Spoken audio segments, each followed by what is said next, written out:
অংশগ্ৰহণ কৰিছে শুভম চৌহান। আজি দেশৰ গৌৰৱোজ্জ্বল ৭৯তম স্বাধীনতা দিৱসৰ সাংস্কৃতি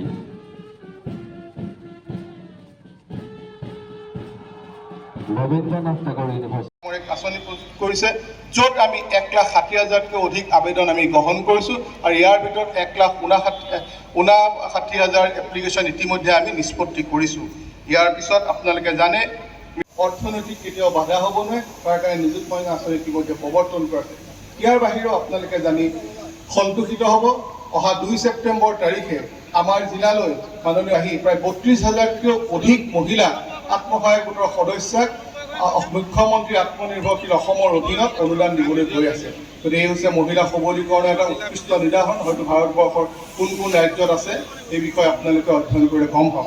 ইয়াৰ বাহিৰেও আমি যিসকল সমাজৰ পিছপৰা বুলি আমি ইমান দিন আমি ভাবি আছিলোঁ, সকলোকে আমি সমানে উন্নয়ন কৰিবৰ কাৰণে আমি চেষ্টা অব্যাহত ৰখা গৈছে।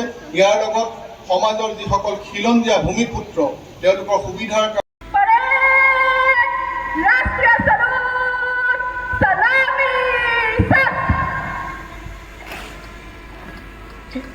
जनगण मन अधिनायक जय हे भारत हिमाचल यमुना गंगा उच्छल जलधि तरंगा तब शुभ नामे जागे तब शुभ आशीष मागे गाहे तब जय गाथा जनगण मंगलदायक जय हे भारत भाग्य विधाता